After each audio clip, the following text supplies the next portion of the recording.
And because people have given up largely on the traditional practice of religion, they are making a religion out of what St. Augustine called in the 4th century the libido dominandi, money, power, and sex.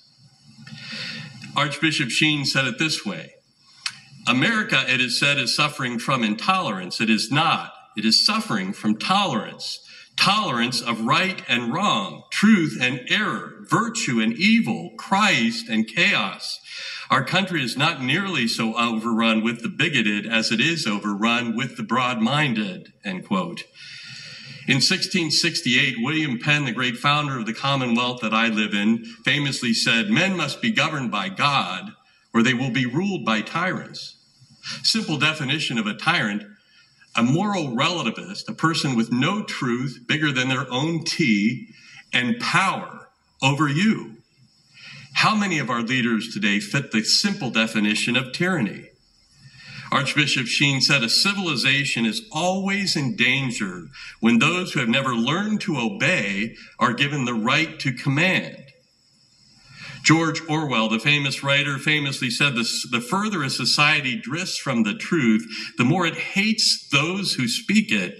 In a time of universal deceit, telling the truth is a revolutionary act. Truth is the new hate speech. John Adams, America's second president, famously said, "Our Constitution was made only for a moral and religious people. It is wholly inadequate to the government of any other."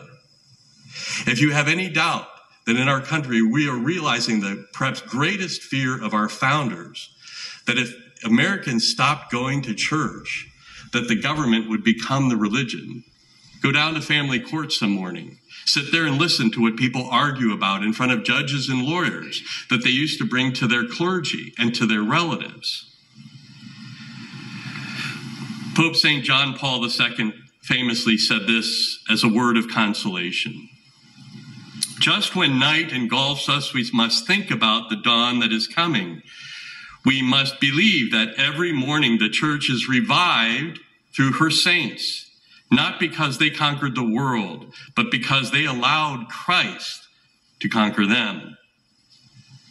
And finally, Archbishop Sheen, who said famously, "One of the surprises of heaven will be to see how many saints were made